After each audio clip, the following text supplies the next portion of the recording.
नमस्कार, बहुत स्वागत आप सभी का। मैं हूं सुशांत सिन्हा। नरेंद्र मोदी ने वो काम किया है जो दुनिया आज से कुछ महीनों पहले सोच भी नहीं सकती थी। डोनाल्ड ट्रंप और दुनिया के सबसे शक्तिशाली देश कहे जाने वाले अमेरिका की ऐसी दुर्गति हो रखी है कि आप देखेंगे तो हैरान रह जाएंगे। और कैसे डोनाल्ड ट्रंप के सुर बदलने लगे। जो भाई साहब और उनके जो जोकर थे वो चिल्ला चिल्ला के कहते थे कि भाई भारत पर इतना टैरिफ लगा देंगे, ये तो या लगा दिया और अभी लगाएंगे, और ये तो भारत का युद्ध है रूस यूक्रेन वाला वगैरह वगैरह। वो डोनाल्ड ट्रंप नरेंद्र मोदी की जो डिप्लोमेसी है उसके सामने कैसे घुटनों पर आ गए हैं, आज इस वीडियो में आपको दिखाने जा रहा हूं।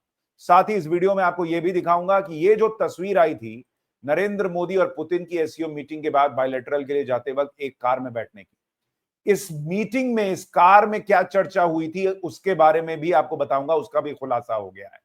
साथ ही नरेंद्र मोदी शी जिनपिंग से मिले, इसकी तो चर्चा हुई, लेकिन वो तुरुप का इक्का कौन था जिससे नरेंद्र मोदी की मीटिंग हुई, और वो बहुत बड़ी मीटिंग है भारत और चाइना के रिश्तों के लिहाज से, आज उसके बारे में भी आपको बताने जा रहा हूं। लेकिन पहले आप ये देखिए बॉस कि कैसे डोनाल्ड ट्रंप की दुर्गति हो रखी है।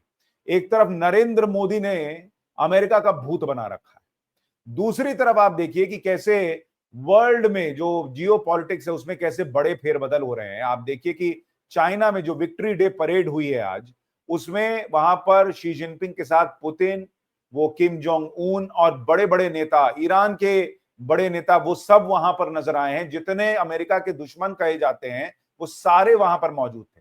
भारत नहीं गया क्योंकि भारत ने कहा कि भाई हम जापान के को हराने का एक तरीके से जश्न है ये, इसलिए, और जापान हमारा दोस्त है तो हम नहीं आएंगे। भारत ने अपना वहां स्टैंड क्लियर रखा, लेकिन बाकी सारे लोग पहुंचे हुए थे। और जो तस्वीरें आई आप उसमें देखिए किस तरीके से Kim Jong Un, Xi Jinping और पुतिन तीनों एक साथ चलते हुए नजर आ रहे हैं। पता नहीं वो शहबाज शरीफ और बाकी वो मुनीर उनीर को कहीं पीछे बर्तन धोने के लिए तो नहीं लगा दिया, नहीं पता, लेकिन वो लोग उतना दिखे नहीं। लेकिन वहां पर चीन ने अपनी ताकत भी दिखाई है, और जो ग्लोबल लेवल पर डिप्लोमेसी का स्तर है और जो चीजें चेंज हो रही हैं जियो पॉलिटिक्स में, उसकी तस्वीर भी दिखाई है। और डोनाल्ड ट्रंप की हालत यह है कि भाई ने एक मैसेज किया, पोस्ट किया, और उसमें लिखा क्या, आप देखिए डोनाल्ड ट्रंप कैसे रो रहा है। The big question to be answered is whether or not president Xi or of China will mention the massive amount of support and blood that the United States of America gave to China in order to help it secure its freedom from a very unfriendly foreign invader। मतलब Trump ये याद दिला रहा है कि हमने तुम्हारी मदद की थी ना भाई उस वक्त जब युद्ध हुआ था, उसके बारे में नहीं बोलोगे। और लास्ट में देखिए क्या लाइन लिखे है Trump, please give my warmest regards to Vladimir Putin and Kim Jong-un as you conspire against the United States of America, president Donald J Trump. यानी वो कह रहे हैं कि पुतिन और किम जोंग उन को मेरा जो है नमस्कार कहना जब तुम मेरे खिलाफ ये पूरी साजिश कर रहे हो। डोनाल्ड ट्रंप की हालत इस वक्त वो हो रखी है उस लड़के जैसी जो क्लास में अपने आप को समझ रहा था कि मैं ही दादागिरी करता हूं। और नरेंद्र मोदी की शुरुआत से ये पूरा ग्लोबल ऑर्डर ऐसा चेंज हुआ है क्योंकि कोई तो और खड़ा नहीं हो रहा था अमेरिका के खिलाफ, भारत खड़ा हुआ बॉस। ये नरेंद्र मोदी का नेतृत्व था कि उन्होंने कहा कि अच्छा ऐसा चलेगा। वो राहुल गांधी नहीं है कि विदेश में जाकर बैठकर बता रहे हैं कि देखिए ना हमारे यहां तो कुछ बचा ही नहीं है, लोकतंत्र खत्म हो गया। मोदी यहां पर दुनिया के सामने खड़े हो गए कि ये नहीं चलेगा, और आज डोनाल्ड ट्रंप की और अमेरिका की हैसियत देखिए क्या हो गई है।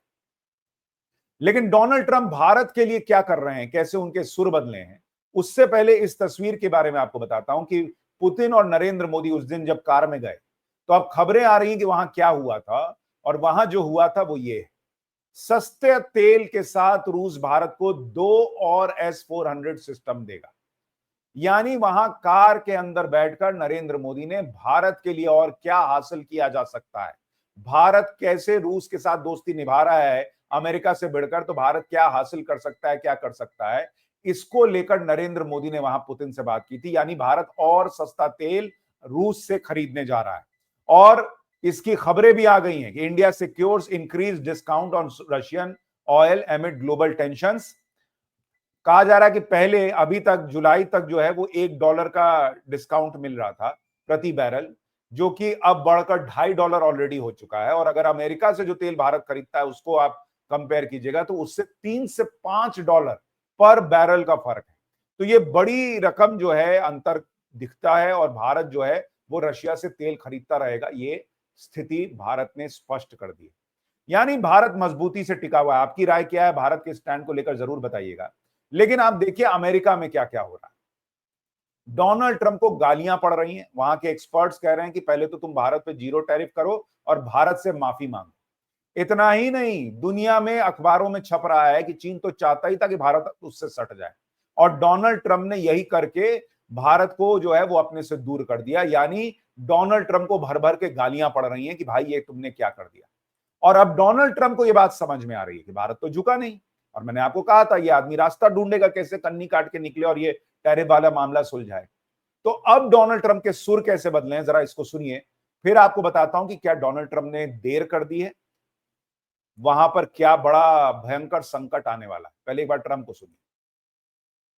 From 50%. What does that mean? Are you considering taking away some of the tariffs that you've imposed on India? You had posted. No, we get along with India very well, but India you have to understand, for many years it was a one-sided relationship. Only now, since I came along, and because of the power that we have with tariffs, India was charging us tremendous tariffs, about the highest in the world. They were about the highest in the world, number one. And we therefore weren't doing much business with India, but they were doing business with us because we weren't charging them. Foolishly, we weren't charging them. So they would send in massive, everything they made, they'd send it in, pour it into our country. Therefore, it wouldn't be made here, which is a negative. But we would not send in anything because they were charging us 100% tariffs. And, I'll give you an example. Harley Davidson. Harley Davidson couldn't sell into India. There was a 200% tariff on a motorcycle. So what happens? Harley Davidson went to India and built a motorcycle plant. And now they don't have to pay tariffs. Same thing as us. So what we're doing is literally thousands of companies are coming into the U.S., car companies, AI, but, more traditionally car companies. We have so many car company factories under construction or being designed right now. And they're coming from China, they're coming from Mexico. अब आपने Donald Trump की बात सुनी। Donald Trump कह रहे हैं, उनसे पत्रकार ने पूछा कि क्या भारत पर आप 50% टैरिफ कम कर देंगे, तो उन्होंने कहा कि हम और भारत तो बहुत we go along very well, मतलब भारत से मेरे बहुत अच्छे संबंध हैं, लेकिन भारत हम पे ज्यादा टैरिफ लगाता था, हम कम लगाते थे, और अब जो है हम उसको संतुलित कर रहे हैं। आपने गौर किया डोनाल्ड ट्रंप के सुर कैसे बदल गए, भाई ने कैसा यू टर्न मार दिया। अभी कुछ दिन पहले तक आप पूछिए कि भारत पर आप टैरिफ क्यों लगा रहे हैं, क्या टैरिफ घटाएंगे, तो डोनाल्ड ट्रंप का जवाब होता था कि भारत पे और टैरिफ लगा दूंगा। भारत जो है वो रशिया से तेल खरीद रहा है और उससे रूस यूक्रेन युद्ध जो है वो बढ़ रहा है, इसलिए हम भारत पर ये टैरिफ लगा रहे हैं। लेकिन भाई को ये समझ में आ गया कि भारत तो झुका नहीं, वो तो तेल खरीद रहा है और सस्ता तेल खरीद रहा है। पूरा ग्लोबल ऑर्डर चेंज हो गया, पुतिन खड़े हो गए मोदी के साथ, चीन खड़ा हो गया मोदी के साथ, भारत के साथ, तो उनको समझ में आ गया कि ये दादागिरी तो मेरी चलेगी नहीं।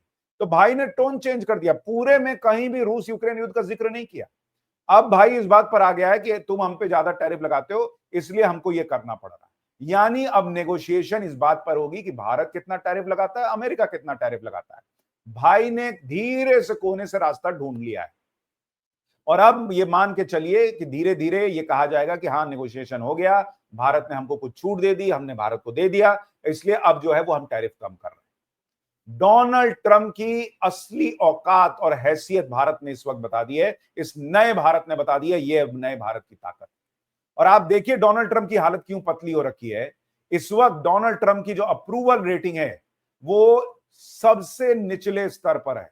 ओबामा और जो बाइडेन से भी नीचे चला गया है डोनाल्ड ट्रंप का जो अप्रूवल रेटिंग है, यानी अमेरिका की जनता डोनाल्ड ट्रंप को थूक रही है, नकार रही है, ये ऐसी हालत हो गई। और उसकी वजह है, कहा जा रहा है, मूडीज जो रेटिंग एजेंसी है वो कह रहा है कि अमेरिका में गंभीर आर्थिक मंदी आने वाली है, अमेरिका गंभीर आर्थिक मंदी की कगार पे खड़ा है।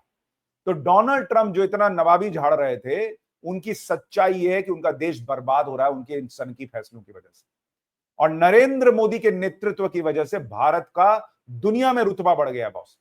और वो रुतबा ऐसा बढ़ा है कि फिनलैंड के प्रेसिडेंट कह रहे हैं कि if Europe and America don't have a more cooperative foreign policy towards the global south and India, then we will lose. यानी अगर अमेरिका और यूरोप भारत के साथ, ग्लोबल साउथ के साथ बेहतर रिश्ते नहीं करेंगे तो हम हार जाएंगे। यानी आज जिसको जीतना है उसको भारत की जरूरत है, जिसको जीतने की जरूरत है उसे भारत को अपनी टीम में रखना ही होगा, ये फिनलैंड के प्रेसिडेंट कह रहे हैं। और इसलिए अमेरिका औकात में आ रहा है, अपनी जगह पर आ रहा है। किसने सोचा था बॉस कि जिस भारत पर इतने साल अंग्रेजों ने गुलामी की, वो भारत पश्चिम से ऐसे भिड़ जाएगा, ऐसे भिड़ जाएगा। और राहुल गांधी कहते हैं नरेंद्र सरेंडर। आज दुनिया नरेंद्र मोदी की तारीफ कर रही है कि बॉस गजब करके दिखा दिया। वो पाकिस्तान वाला शहबाज शरीफ, वो पुतिन के साथ बैठ के कह रहा है कि respect Russia India relations but we also, मतलब वो कह रहा है कि आपके और भारत के अच्छे संबंध हैं, ये बहुत अच्छी बात है, हमसे भी थोड़े संबंध रखिए। ये भारत का जलवा है बॉस। एक देशभक्त के अंदर इस वक्त गर्व भरा होना चाहिए कि क्या इस वक्त भारत की ताकत हो रखी है कि वहां पर उसको पता है शहबाज शरीफ को कि अगर मैंने भारत के खिलाफ कुछ बोला तो ये कोहनी मार देगा पुतिन मुझे। तो कह रहे हैं कि आपके और भारत के अच्छे संबंध है, हमको अच्छा लगता है, हमसे भी थोड़े रख लीजिए। ये भिखारी देश की हालत हो रखी है। और इतना ही नहीं, अब मैं आपको बताता हूं क्यों इस वक्त डोनाल्ड ट्रंप को समझ में आना चाहिए कि भारत बहुत बहुत बड़ा डिप्लोमेसी में गेम कर रहा है। शी जिनपिंग से मुलाकात हुई, ये तो सबने देखा, लेकिन काई की, ये वो व्यक्ति हैं जो कि चाइना के कमांड सेंटर के हेड हैं, उनसे नरेंद्र मोदी की मुलाकात हुई थी। वो तो नरेंद्र मोदी को डिनर पे भी बुलाना चाहते थे, मोदी नहीं गए। लेकिन काई ची जो है वो चाइना के हिसाब से बहुत अहम व्यक्ति है, क्योंकि इनको अगर आप देखिएगा तो वहां पर ये बड़े नेताओं में से एक हैं, शी जिनपिंग के बहुत खास नेताओं में से एक हैं। अब आप इनको शी जिनपिंग का अमित शाह कह लीजिए या शी जिनपिंग का डोवाल कह लीजिए, जैसे नरेंद्र मोदी के लिए अमित शाह, डोवाल, उनकी जो क्लोज टीम है वैसी है, वैसे ही शी जिनपिंग के लिए काई ची है। और वो काई ची से नरेंद्र मोदी की मुलाकात हुई और कहा जा रहा है कि इसका सीधा सीधा मतलब ये है कि काई ची, जो कि राष्ट्रपति शी जिनपिंग के सबसे भरोसेमंद सहयोगी माने जाते हैं, नीतियों को लागू करने में केंद्रीय भूमिका निभाते हैं। यही कारण है कि अगर भारत चीन संबंधों में कोई ठोस बदलाव आता है तो उसकी दिशा और क्रियान्वयन काई ची के हाथों से होकर गुजरेगी। तियानजिन में हुई मुलाकात को भी सिर्फ औपचारिक बातचीत मानना गलत होगा। इसके जरिए संकेत साफ है कि बीजिंग अब भारत के साथ रिश्तों को रीसेट करने की जिम्मेदारी सीधे अपने सत्ता के केंद्र से संभाल रहा है। यानी शी जिनपिंग ने अपने सबसे खास व्यक्ति को लगाया है कि देखो हम भारत से कैसे रिश्ते सुधार सकते हैं। डोनाल्ड ट्रंप सनक में रह गए बॉस। यहां पूरा ग्लोबल ऑर्डर रातों रात किस तरीके से बदला है उसके संकेत दिख रहे हैं। अभी हालांकि बहुत कुछ होना बचा है, लेकिन फिर भी ये बहुत बड़े संकेत। डोनाल्ड ट्रंप के पैरों तले नरेंद्र मोदी ने जमीन खींच ली और इसलिए अब डोनाल्ड ट्रंप के सुर बदल रहे हैं। और जो मैं आपसे बार बार कहता हूं कि आप देखिएगा ये टैरिफ हटेगा, ये डोनाल्ड ट्रंप ये टैरिफ हटाएगा। वो बस रास्ता ढूंढ रहा था, उस रास्ते पे चलने की उसने शुरुआत कर दी है। रूस यूक्रेन युद्ध पर बोलना बंद कर दिया कि भारत की वजह से हो रहा है। आपकी राय क्या है? कमेंट करके जरूर बताइएगा। जय हिंद।